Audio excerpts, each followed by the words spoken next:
अध्याय 25 भविष्यवाणी किसी ने सुन ली। हैरी पॉटर जिनी वीजली के साथ घूमने लगा था, इस बात में बहुत से लोगों ने दिलचस्पी ली थी, खास तौर पर लड़कियां। कुछ हफ्तों तक हैरी पर इस गपशप का कोई असर नहीं हुआ, बल्कि इससे उसे अच्छा लगा। आखिर ये बहुत अच्छी बात थी कि उसके बारे में किसी ऐसे विषय पर बात हो रही थी जिससे उसे खुशी मिल रही थी। ऐसा काफी अरसे बाद हो रहा था। अभी तक उसके बारे में बातें इसलिए होती थी क्योंकि वह शैतानी जादू की भयंकर घटनाओं में शामिल रहता था। लोगों को गपशप करने के अलावा जैसे कोई काम ही नहीं है, जिनी ने कहा, जब वह कॉमन रूम के फर्श पर हैरी के पैरों से टिक कर दैनिक जादूगर पढ़ रही थी। एक सप्ताह में दम पिशाचों के 3 हमले हो चुके हैं, लेकिन रोमिल्डा वेन मुझसे पूछ रही थी कि क्या ये सच है कि तुम्हारे सीने पर गरुण अश्व का टैटू है। रॉन और हरमाइनी अट्टहास करने लगे, लेकिन हैरी ने उन्हें नजरअंदाज कर दिया। तुमने क्या जवाब दिया? मैंने उन्हें बताया कि वह टैटू हंगेरियन हॉर्नटेल का है, जिनी ने अखबार का पन्ना पलटते हुए कहा। ज्यादा मर्दाना लगता है।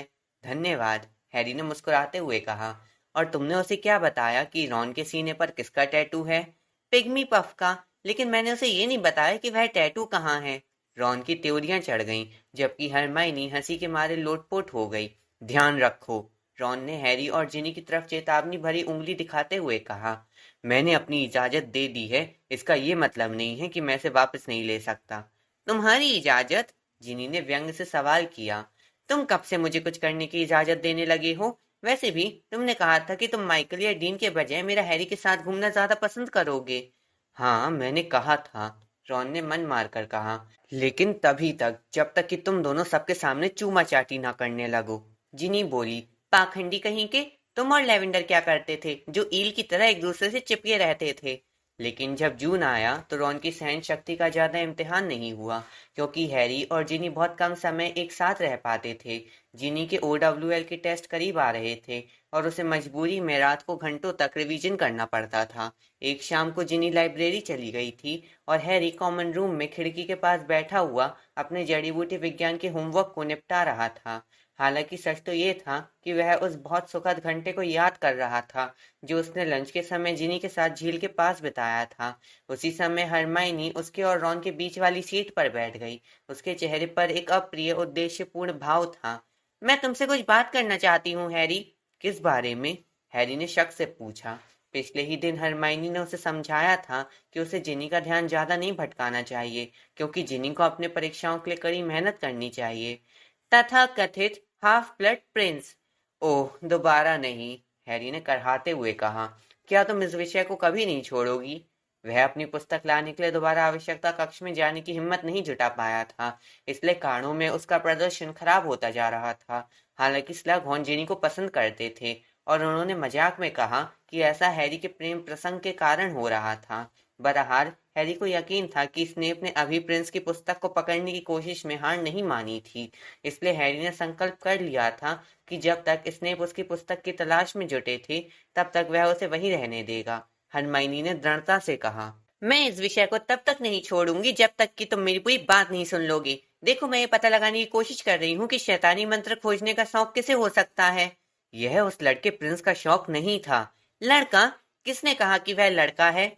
हम ये बात पहले भी तो कर चुके हैं, हैरी ने चिढ़कर कहा। Prince, Hermione, Prince.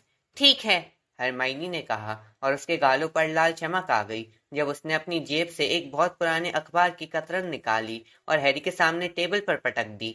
इसकी तरफ देखो, इस फोटो को देखो। हैरी ने खस्ताहाल कागज और उस पर हिलते हुए फोटो को देखा, जो काफी समय बीतने के कारण पीला पड़ गया था। रॉन भी देखने के लिए करीब झुक गया। फोटो में लगभग 15 साल की एक दुबली लड़की दिख रही थी। वह सुंदर नहीं थी, वह चिड़चिड़ी दिख रही थी। उसकी भौहें भारी थीं और उसका चेहरा लंबा पीला था। फोटो के नीचे लिखा था, एलिन प्रिंस, हॉगवर्ट्स गोबरस्टोन टीम की कप्तान। तो हैरी ने उस छोटी सी खबर को पढ़ा जिसके ऊपर फोटो था। ये अंत विद्यालय प्रतियोगिता के बारे में नीरस खबर थी। उसका नाम एलिन प्रिंस था। Prince Harry. उन्होंने एक दूसरे की तरफ देखा, तब जाकर हैरी को एहसास हुआ कि हरमाइनी क्या कहने की कोशिश कर रही थी। वह जोर से हंस पड़ा। हो ही नहीं सकता। क्यों? तुम्हें लगता है कि वह हाफ ब्लड प्रिंस थी? ओह, छोड़ो भी। क्यों नहीं? हैरी, जादूगरों की दुनिया में असली राजकुमार तो होते नहीं है। या तो ये निकनेम यानी खुद का चुना हुआ नाम है, या फिर यह उसका असली नाम है ना? नहीं, सुनो, अगर उसके पिता जादूगर हो जिनका सरनेम प्रिंस था और उसकी माँ मगलू हो तो वह खुद को हाफ ब्लड प्रिंस कह सकती थी। हाँ, बहुत बुद्धिमानी की बात सोची हरमाइनी। लेकिन ऐसा हो सकता है, शायद उसे हाफ ब्लड प्रिंस होने पर गर्व हो। सुनो हरमाइनी, मैं जानता हूँ कि प्रिंस लड़की नहीं है। मुझे इसका कारण नहीं मालूम, लेकिन मैं जानता हूँ। हरमाइनी ने गुस्से में कहा। सच तो ये है कि तुम ये सोचते हो कि कोई लड़की इतनी बुद्धिमान नहीं हो सकती है। तुम्हारे साथ 5 साल तक रहने के बाद मैं ये कैसे सोच सकता हूँ कि लड़कियां बुद्धिमान नहीं होती हैं? हैरी ने इस बात पर आहत होते हुए कहा। जिस तरीके से वह लिखता है, मैं बस जानता हूँ कि प्रिंस लड़का था।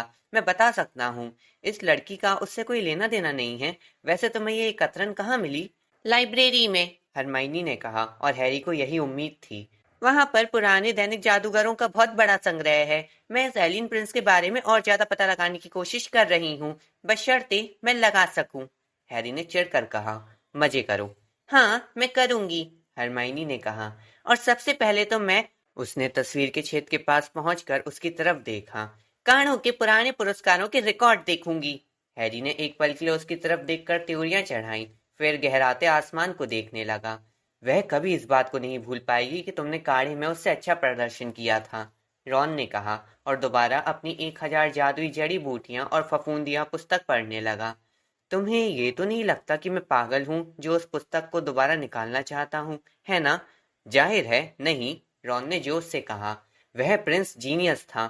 वैसे भी उसके बेजुआ के सुझाव के बिना मैं तो। उसने अपने गले पर खास अंदाज में उंगली फेरी। यह बातचीत करने के लिए यहाँ नहीं होता, है ना? मेरा मतलब है, मैं ये नहीं कह रहा हूँ कि जो मंत्र तुमने मैलफॉय पर मारा था वह बहुत बढ़िया। मैं भी नहीं कह रहा हूँ, हैरी ने जल्दी से कहा। लेकिन वह बिल्कुल ठीक हो गया, है ना? जरा सी देर में उठकर खड़ा हो गया। हाँ, हैरी ने कहा। यह पूरी तरह सच था, हालांकि उसकी अंतरात्मा इसके बावजूद उसे कचोट रही थी। स्नेप के कारण। तुम्हें इस शनिवार को भी स्नेप के पास सजा काटने जाना है, रॉन ने आगे कहा। हाँ, और उसके बाद वाले शनिवार को भी, और उसके बाद वाले शनिवार को भी, हैरी ने आह भरते हुए कहा।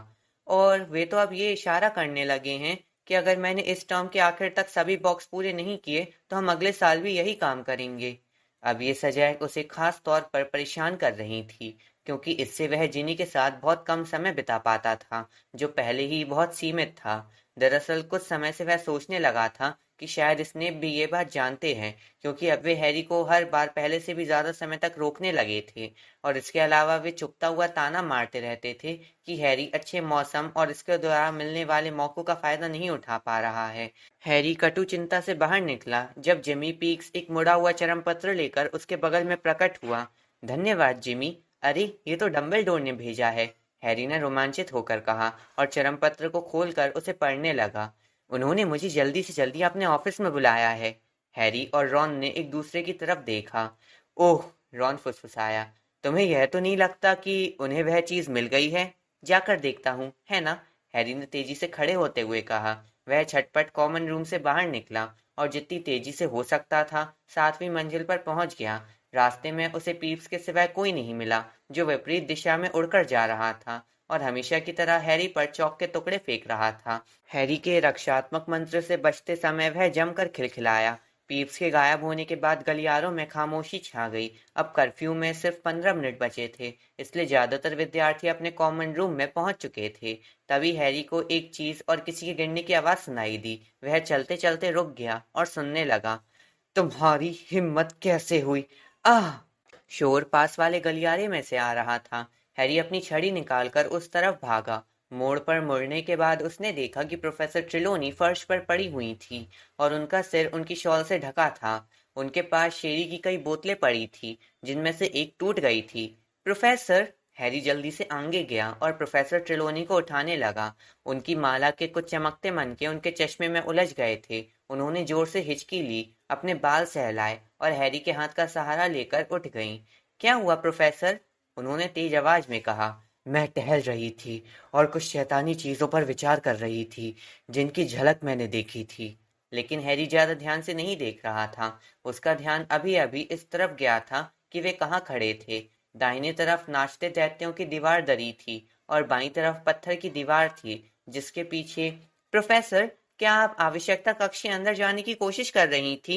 जो अपशकुन मैंने देखे थे। क्या? अचानक वे बहुत सतर्क दिखने लगी। आवश्यकता कक्ष, हैरी ने दोहराया।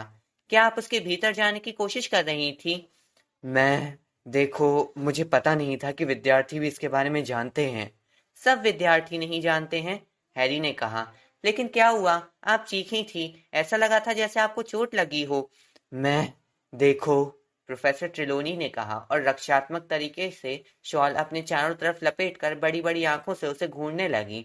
मैं कुछ चीजें, कुछ व्यक्तिगत सामान कमरे में रखना चाहती थी। और फिर वे भद्दे आरोप जैसे कुछ बुदबुदाने लगी। ठीक है, हैरी ने शेरी की बोतल को देखते हुए कहा, लेकिन आप उन्हें छिपाने के लिए अंदर नहीं जा पाई। उसे ये बात बहुत अजीब लगी। जब वह हाफ ब्लड प्रिंस की पुस्तक छिपाना चाहता था, तब तो कमरा उसके लिए खुल गया था। ओह, मैं अंदर तो पहुंच गई थी, प्रोफेसर ट्रेलोनी ने कहा और दीवार को गुस्से से घूर कर देखा। लेकिन वहां पहले से कोई था। कोई अंदर था? कौन? हैरी ने पूछा। अंदर कौन था? मैं नहीं जानती, प्रोफेसर ट्रेलोनी ने थोड़ी हैरानी से कहा, क्योंकि हैरी की आवाज में बेचैनी साफ झलक रही थी। मैं कमरे के अंदर गई और मुझे एक आवाज सुनाई दी। मैं बरसों से इसमें सामान छिपा रही हूँ, यानी इस कक्ष का इस्तेमाल कर रही हूँ, लेकिन ऐसा पहले कभी नहीं हुआ। एक आवाज? वह क्या कह रही थी? वह कुछ नहीं कह रही थी, प्रोफेसर ट्रेलोनी ने कहा। वह तो किलकारी भर रही थी। किलकारी? खुशी से, उन्होंने सिर हिलाते हुए कहा। हैरी ने उनकी तरफ घूरा। ये किसी लड़के की आवाज थी या लड़की की? मुझे लगता है लड़के की ही होगी, प्रोफेसर ट्रेलोनी बोली। और आवाज खुश लग रही थी। बहुत खुश, प्रोफेसर ट्रेलोनी ने कहा। जैसे जश्न मना रही हो? निश्चित रूप से। और फिर? और फिर मैंने पूछा, वहां कौन है? हैरी ने थोड़ी कुंठा से पूछा। क्या आप बिना पूछे ये पता नहीं लगा सकती थी कि वहां कौन था? अंदरूनी आंखें, प्रोफेसर ट्रेलोनी ने गरिमा के साथ अपने शॉल और चमकते मनकों की कई मालाओं को सीधा करते हुए कहा। किलकारियों के सांसारिक क्षेत्र से बाहर की बातों को देख रही थी। ठीक है, हैरी ने जल्दी से कहा। वह प्रोफेसर ट्रेलोनी के अंदरूनी आंख के बारे में पहले भी कई बार सुन चुका था। और क्या ये आवाज ने बताया कि वह कौन था? नहीं, उसने नहीं बताया, उन्होंने कहा। एकदम अंधेरा छा गया और अगले ही पल किसी ने मुझे कमरे से बाहर फेंक दिया। और आप ये नहीं देख पाई कि क्या हो रहा है? हैरी ने ना चाहते हुए भी पूछ लिया। नहीं, मैं नहीं देख पाई। जैसा मैंने कहा, अंधेरा था। वे रुक गईं और उसकी तरफ संदेह से देखने लगी। मुझे लगता है कि आपको ये बात प्रोफेसर डम्बलडोर को बता देनी चाहिए, हैरी ने कहा। उन्हें पता होना चाहिए कि मैलफॉय जश्न मना रहा है। मेरा मतलब है, किसी ने आपको कमरे से बाहर फेंक दिया है। उसे हैरानी हुई जब वे सुझाव सुनकर प्रोफेसर ट्रेलोनी तन गईं और गुस्से में दिखने लगी। हेडमास्टर ने मुझे सूचित किया है कि वे मुझसे कम मिलना पसंद करेंगे, उन्होंने ठंडेपन से कहा। जो लोग मेरी कद्र नहीं करते हैं, मैं उनके पास जाना पसंद नहीं करती हूँ। अगर डंबलडोर उन चेतावनियों को नजरअंदाज करने की कोशिश करते हैं जो ताश के पत्ते बताते। उनका दुबला हाथ अचानक हैरी की कलाई पे कस गया। बार बार, चाहे मैं उन्हें कैसे भी जमा लूं। और उन्होंने अपनी शॉलों के नीचे से नाटकीय अंदाज में एक पत्ता खींचा। टावर पर गिरती बिजली, वे फुसफुसाईं। विनाश, तबाही, ये चीजें लगातार करीब आ रही हैं। ठीक है, हैरी ने दोबारा कहा। देखिए, मुझे अब भी लगता है कि आपको डंबलडोर को इस आवाज और अंधेरा छाने तथा कमरे के बाहर फेंके जाने के बारे में बताना चाहिए। तुम्हें ऐसा लगता है? प्रोफेसर ट्रेलोनी ने एक पल के लिए इस मामले पर विचार किया, लेकिन हैरी जानता था कि वे अपने इस रोमांचक अनुभव को बताना पसंद करेंगी। हैरी ने कहा, मैं उनसे मिलने ही जा रहा हूँ। मेरा उनके साथ अपॉइंटमेंट है। हम एक साथ चलते हैं। अच्छा, तो फिर चलो, प्रोफेसर ट्रेलोनी ने मुस्कुराते हुए कहा। वे झुकीं और अपनी शेरी की बोतलें उठाकर पास ही रखे एक बड़े नीले सफेद गमले में डाल दी।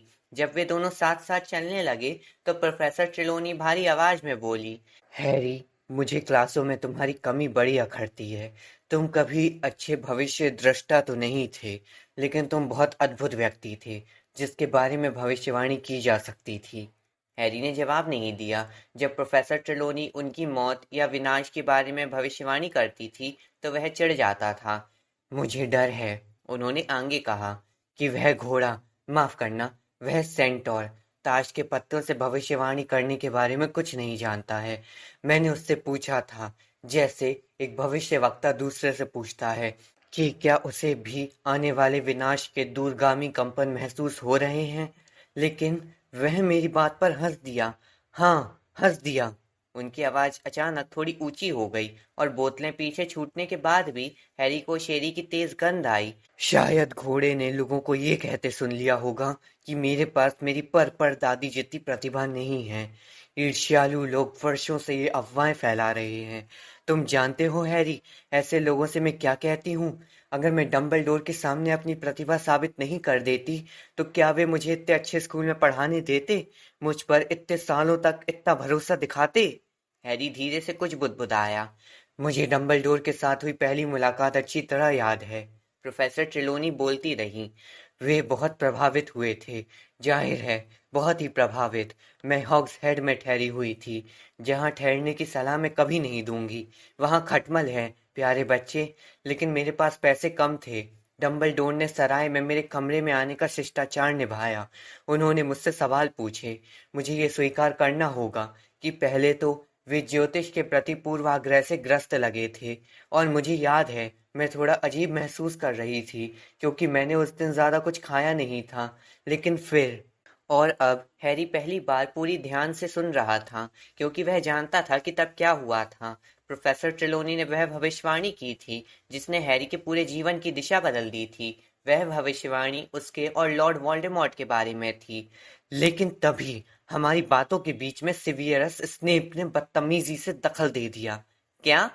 हाँ, दरवाजे के बाहर हंगामा हो गया और एक खुल गया। वहां पर असभ्य बारमैन स्नेप को पकड़े खड़ा था। स्नेप बहाना बनाते हुए कह रहे थे कि वह सीढ़ियों पर गलत रास्ते से ऊपर आ गए थे। हालांकि मुझे लगता है कि जब मैं डंबलडोर से बात कर रही थी, तो उन्हें चोरी छिपे सुनते पकड़ लिया गया था। देखो, वे खुद उस समय नौकरी खोज रहे थे और बेशक टिप्स लेने की आशा में कान लगाकर सुन रहे होंगे। तुम जानते हो, उसके बाद डंबलडोर मुझे नौकरी देने के ज्यादा पक्ष में हो गए। हैरी, ऐसा इसलिए हुआ होगा क्योंकि उन्होंने मेरी विनम्रता और शांत प्रतिभा को उस आक्रामक घुसपैठिए युवक की तुलना में बेहतर पाया, जो की होल से कान लगाकर सुन रहा था। हैरी, उन्होंने पलट कर देखा। तब जाकर उन्हें ये एहसास हुआ कि हैरी उनके साथ नहीं चल रहा था। वह रुक गया था और अब उनसे 10 फुट पीछे रह गया था। हैरी, उन्होंने अनिश्चितता से दोहराया। शायद उसका चेहरा सफेद पड़ गया था, जिससे वे काफी चिंतित और भयभीत हो गईं। हैरी मूर्ति की तरह स्थिर खड़ा रहा था। सदमे की लहरें उससे टकरा रही थीं, लहर के बाद लहर, जिससे हर चीज मिट गई सिवाय इस जानकारी के जो उससे इतने लंबे समय से छिपा कर रखी गई थी। जिसने भविष्यवाणी सुनी थी वे स्नेप थे। जो भविष्यवाणी की खबर वोल्डेमॉर्ट के पास ले गए थे वे स्नेप थे। स्नेप और पीटर पेटिग्र्यू ने मिलकर वोल्डेमॉर्ट को लिली, जेम्स और उनके बेटे को मारने भेजा था। इस वक्त हैरी के लिए कोई और बात महत्वपूर्ण नहीं थी। हैरी, प्रोफेसर ट्रेलॉनी ने दोबारा कहा। हैरी, मुझे लगता था कि हम एक साथ हेडमास्टर से मिलने जा रहे हैं। आप यहीं रुकिए, हैरी ने सुन्न होठों से कहा। लेकिन मैं तो उन्हें बताने वाली थी कि मुझ पर आवश्यकता कक्ष में किस तरह हमला हुआ था। आप यहीं रुकिए, हैरी ने गुस्से में दोहराया। वे दहशत में आ गईं जब वह उनके पास से दौड़ता हुआ डंबलडोर के गलियारे में मुड़ा, जहां गॉरगोयल पहरा दे रहा था। हैरी ने गॉरगोयल से चिल्लाकर पासवर्ड बोला और एक बार में 3-3 सीढ़ियां लांघते हुए घुमावदार सीढ़ियों पर चढ़ गया। उसने डंबलडोर के दरवाजे पर खटखटाने के बजाय जोर से भड़बड़ाया। आ जाओ की शांत आवाज आने से पहले ही हैरी तेजी से कमरे में पहुंच चुका था। ज्वाला नाम के माया पंछी ने मुड़कर देखा। उसकी चमकती काली आंखें सूर्यास्त के सुनहरे रंग से चमक रही थीं, जो खिड़की के पार हो रहा था। डंबलडोर खिड़की पर खड़े होकर मैदान को देख रहे थे। उनके हाथ में एक लंबा काला यात्री चोगा था।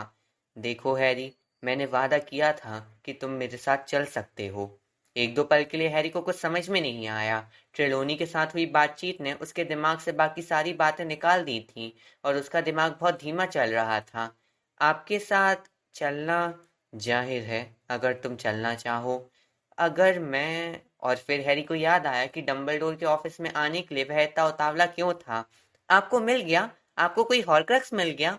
मुझे ऐसा ही लगता है। गुस्से और द्वेष की भावनाएं सदमे और रोमांच की भावनाओं से जूझने लगीं। कुछ पल तक हैरी कुछ नहीं बोला। डंबलडोर ने कहा, डर लगना स्वाभाविक है। मुझे डर नहीं लग रहा है, हैरी ने तत्काल कहा, और ये बिल्कुल सच था। उसे जरा भी डर महसूस नहीं हो रहा था। ये कौन सा हॉर्क्रक्स है? ये कहाँ है? मुझे यकीन नहीं है कि ये कौन सा है। हालांकि मुझे लगता है कि हम सांप को तो हटा सकते हैं, लेकिन मेरा अनुमान है कि वह हॉर्क्रक्स यहाँ से कई मील दूर समुद्र किनारे की एक गुफा में छिपा हुआ है। मैं बहुत लंबे समय से उस गुफा को खोजने की कोशिश कर रहा हूँ। वह गुफा जिसमें वार्षिक पिकनिक के समय टॉम रिडल ने अपने अनाथालय के 2 बच्चों को आतंकित किया था। तुम्हें याद है? हाँ, हैरी ने कहा। इस पर सुरक्षा के कैसे उपाय हैं? मैं नहीं जानता। मेरे मन में कुछ शंकाएं हैं जो बिल्कुल गलत भी हो सकती हैं। डंबलडोर झिझके और फिर बोले, हैरी, मैंने वादा किया था कि तुम मेरे साथ चल सकते हो और मैं अपना वादा पूरा करने को तैयार हूँ। लेकिन मेरी बहुत बड़ी गलती होगी अगर मैं तुम्हें ये चेतावनी ना दूं कि ये बहुत खतरनाक होगा। मैं चल रहा हूँ। डंबलडोर की बात पूरी होने से पहले ही हैरी बोल पड़ा। स्नेप पर गुस्से के कारण दुस्साहसिक काम करने की उसकी इच्छा पिछले कुछ मिनटों में 10 गुना बढ़ गई थी। ये हैरी के चेहरे पर दिख रहा होगा, क्योंकि जब डंबलडोर खिड़की से हटे और उन्होंने हैरी की तरफ ज्यादा गौर से देखा, तो उनकी चांदी जैसी बाहों के बीच एक हल्की लकीर आ गई। तुम्हें क्या हुआ? कुछ नहीं, हैरी ने तत्काल झूठ बोल दिया। तुम किस बात से परेशान हो? मैं परेशान नहीं हूँ। हैरी, तुम गुप्त विद्या में निपुण नहीं हो पाए हो। इस शब्द ने वह चिंगारी दे दी जिससे हैरी का गुस्सा भड़क गया। स्नेप! उसने बहुत जोर से कहा और ज्वाला ने पीछे से धीरे से आवाज निकाली। सब कुछ स्नेप के कारण हुआ है। उन्होंने वोल्डेमॉर्ट को भविष्यवाणी के बारे में बताया था। उन्होंने ही दरवाजे के बाहर खड़े होकर भविष्यवाणी सुनी थी। प्रोफेसर ट्रेलोनी ने मुझे सब बता दिया है। डंबलडोर का भाव जरा भी नहीं बदला, लेकिन हैरी ने सोचा कि ढलते सूरज की खूनी चमक के नीचे उनका चेहरा सफेद दिख रहा था।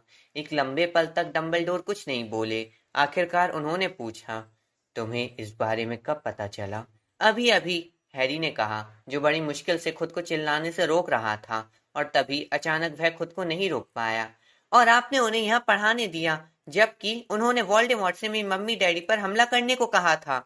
वह अब इतनी बुरी तरह हाँफ रहा था जैसे कुश्ती लड़ रहा हो। हैरी डंबलडोर से दूर मुड़ गया, जिनकी एक मांसपेशी भी नहीं हिली थी। हैरी स्टडी में चहलकदमी करता रहा और अपने हाथ में अपनी उंगलियां मलता रहा, तथा पूरी कोशिश करता रहा कि वह चीजों को उठाकर ना पटकने लगे। वह डंबलडोर पर गुस्से से चिल्लाना चाहता था, लेकिन वह उनके साथ हॉर्क्रक्स को नष्ट करने भी जाना चाहता था। वह उन्हें बताना चाहता था कि वे मूर्ख हैं जो स्नेप पर भरोसा कर रहे हैं, लेकिन वह इस बात पर भी दहशत में था कि अगर उसने अपने गुस्से पर काबू नहीं किया तो डंबलडोर उसे अपने साथ नहीं ले जाएंगे। हैरी, डंबलडोर ने धीरे से कहा, प्लीज मेरी बात सुनो। चहलकदमी करने से खुद को रोकना भी चिल्लाने से रोकना जितना ही मुश्किल था। हैरी अपना होठ काटते हुए ठहरा और उसने डंबलडोर के झुर्रियों भरे चेहरे की तरफ देखा। प्रोफेसर स्नेप ने एक भयंकर, मुझसे ये मत कहिएगा कि ये एक गलती थी सर, वे दरवाजे पर छिपकर सुन रहे थे। मेरी बात तो पूरी होने दो। डंबलडोर ने इंतजार किया जब तक हैरी ने सहमति में सिर नहीं हिलाया। फिर वे आगे बोलने लगे। प्रोफेसर स्नेप ने एक भयंकर गलती कर दी थी। जब उन्होंने प्रोफेसर ट्रेलोनी की भविष्यवाणी का पहला हिस्सा सुना था, तब वे लॉर्ड वोल्डेमॉर्ट की सेवा में थे। जाहिर है वे सुनी हुई बातों को अपने मालिक को जल्दी से जल्दी बताने चले गए, क्योंकि इसका उनके मालिक से बहुत गहरा संबंध था। लेकिन वे नहीं जानते थे, वे ये बात किसी तरीके से जान ही नहीं सकते थे कि वोल्डेमॉर्ट उसके बाद किस लड़के के पीछे पड़ेगा, या वह अपनी खूनी खोज में किसके माता पिता को मारेगा जो तुम्हारे माता पिता थे। हैरी ने एक व्यंग्यात्मक हंसी निकाली। वे मेरे डैडी से उतनी ही नफरत करते थे जितनी कि सीरियस थे। प्रोफेसर, क्या आपका ध्यान इस तरफ नहीं गया कि स्नेप जिन लोगों से नफरत करते हैं वे कितनी जल्दी मर जाते हैं? तुम्हें अंदाजा भी नहीं है हैरी कि जब प्रोफेसर स्नेप को यह एहसास हुआ कि लॉर्ड वोल्डेमॉर्ट ने किस तरह भविष्यवाणी का विश्लेषण किया है, तो उन्हें कितनी गिलानी हुई। मेरा मानना है कि ये उनके जीवन का सबसे बड़ा पश्चाताप था और इसी कारण वे लौटे हैं। लेकिन वे बहुत अच्छे गुप्त ज्ञाता हैं, है ना सर? हैरी ने कहा, जिसकी आवाज अब कांप रही थी, हालांकि वह इसे स्थिर रखने की कोशिश कर रहा था। इसके अलावा क्या वोल्डेमॉर्ट को इस बात पर यकीन नहीं है कि स्नेप अब भी उनकी तरफ है? प्रोफेसर, आपको इतना पक्का विश्वास कैसे है कि स्नेप हमारी तरफ है? डंबलडोर एक पल के लिए कुछ नहीं बोले। उन्हें देखकर लगा जैसे वह किसी चीज के बारे में अपना मन बनाने की कोशिश कर रहे हों। आखिर वे बोले, मुझे भरोसा है, मुझे सेवर्स स्नेप पर पूरा भरोसा है। हैरी ने खुद को संभालने के लिए कुछ समय तक गहरी सांसें लीं, पर यह तरीका सफल नहीं हुआ। लेकिन मुझे नहीं है, उसने पहले जितनी तेजी से ही कहा। वे इसी समय आपकी नाक के नीचे ड्रैको मैल्फॉय के साथ किसी गुड़ताने में लगे हैं, और आप इसके बाद भी। हम इस बारे में पहले भी बात कर चुके हैं हैरी, डंबलडोर ने कहा, और इस बार उनकी आवाज में सख्ती का लहजा था। मैं तुम्हें अपने विचार बता चुका हूँ। आप आज रात को स्कूल छोड़कर जा रहे हैं, और मैं शर्त लगाता हूँ कि आपने ये सोचा भी नहीं है कि स्नेप और मैल्फॉय क्या कर सकते हैं। क्या कर सकते हैं? डंबलडोर ने पूछा, और अपनी भौहें उठा दी। तुम ठीक ठीक बताओ, तुम्हें उन पर क्या करने का शक है? वे किसी गुड़ताने में है, हैरी ने कहा, और ये कहते समय उसके हाथ मुट्ठियों में बंध गए। अभी अभी प्रोफेसर ट्रेलोनी अपनी शेरी की बोतलें छिपाने के लिए आवश्यकता कक्ष में गई थी। उन्हें वहां मैल्फॉय की खुशी से जश्न मनाने की आवाजें सुनाई दी। वह वहां किसी खतरनाक चीज की मरम्मत करने की कोशिश कर रहा था, और अगर आप मुझसे पूछें तो उसने मरम्मत कर ली है, और आप स्कूल से जा रहे हैं बिना किसी सुरक्षा के। बहुत हो गया, डंबलडोर ने कहा। उन्होंने ये बात बहुत शांति से कही थी, लेकिन फिर भी हैरी तत्काल खामोश हो गया। वह जानता था कि उसने आखिरकार अदृश्य रेखा पार कर ली थी। क्या तुम्हें लगता है कि इस साल अपनी अनुपस्थिति के दौरान मैंने स्कूल को असुरक्षित छोड़ दिया होगा? मैंने ऐसा नहीं किया है। आज रात को जब मैं जाऊंगा तो यहाँ पर एक बार फिर अतिरिक्त सुरक्षा होगी। हैरी, मेहरबानी करके ऐसा मत सोचो कि मैं अपने विद्यार्थियों की सुरक्षा को गंभीरता से नहीं लेता हूँ। मैं ऐसा नहीं, हैरी थोड़ा शर्मिंदा होते हुए बुदबुदाया, लेकिन डंबलडोर ने बीच में ही उसकी बात काट दी। मैं इस बारे में आगे बात नहीं करना चाहता हूँ। हैरी ने अपने शब्द मुंह में ही रोक लिए। उसे डर लग रहा था कि वह बहुत आगे तक चला गया था, और उसने डंबलडोर के साथ जाने के अपने मौके को गंवा दिया था। लेकिन डंबलडोर ने आगे कहा, क्या तुम आज रात को मेरे साथ चलना चाहते हो? हाँ, हैरी ने तुरंत कहा। बहुत बढ़िया, तो सुनो। डंबलडोर तनकर खड़े हो गए। मैं तुम्हें सिर्फ एक शर्त पर ले चलूंगा। शर्त यह है कि तुम मेरे हर आदेश का तुरंत और बिना कोई सवाल किए पालन करोगे। जाहिर है। हैरी, मेरी बात समझने की कोशिश करो। मेरा मतलब है, तुम्हें इस तरह के आदेशों का पालन भी करना होगा, जैसे भागो, छिपो या लौट जाओ। क्या तुम इस बात का वादा करते हो? हाँ, जाहिर है। अगर मैं तुमसे छिपने को कहूंगा तो क्या तुम ऐसा करोगे? हाँ। अगर मैं तुमसे भागने को कहूंगा तो क्या तुम मेरा आदेश मानोगे? हाँ। अगर मैं तुम्हें मुझे छोड़कर खुद को बचाने को कहूंगा तो क्या तुम वैसा ही करोगे जैसा मैं तुमसे कहूंगा? मैं हैरी, उन्होंने एक दूसरे की तरफ एक पल के लिए देखा। हाँ सर। बहुत अच्छा, तो मैं चाहता हूँ कि तुम जाकर अपना चोगा ले आओ, और 5 मिनट में प्रवेश हॉल में मुझसे मिलो। डंबलडोर खिड़की से बाहर देखने के लिए मुड़े। सूरज अब क्षितिज तक माणिक जैसे रंग का चमक रहा था। हैरी जल्दी से डंबलडोर के ऑफिस से निकला और घुमावदार सीढ़ियों पर उतरने लगा। उसका दिमाग अचानक बहुत साफ हो गया था। वह जानता था कि क्या करना है। जब वह वापस लौटा तब रॉन और हरमाइनी कॉमन रूम में एक साथ बैठे थे। हरमाइनी ने तत्काल पूछा, डंबलडोर क्या चाहते थे? फिर उसने चिंता से आगे जोड़ दिया, हैरी, तुम ठीक तो हो? मैं ठीक हूँ, हैरी ने उन दोनों के पास से आगे जाते हुए कहा। वह सीढ़ियों पर लपक कर चढ़ा और अपने कमरे में पहुंच गया, जहां उसने संदूक खोलकर अपना नक्शा और मोजा निकाल लिया। फिर वह सीढ़ियों से नीचे उतरा और हॉल में गया। वह वहां जाकर रुक गया जहां रॉन और हरमाइनी स्तब्ध बैठे हुए थे। मेरे पास ज्यादा समय नहीं है, हैरी ने हाँफते हुए कहा। डंबलडोर को लगता है कि मैं अपना अदृश्य चोगा लेने आया हूँ। सुनो। उसने उन्हें जल्दी से बता दिया कि वह कहाँ और क्यों जा रहा है। उसने हरमाइनी की दहशत भरी आहों या रॉन के सवालों का कोई जवाब नहीं दिया। वे बाद में काफी बातें खुद सोच सकते थे। तो तुम समझ गए कि इसका क्या मतलब है? हैरी ने जल्दी से अपनी बात पूरी करते हुए कहा।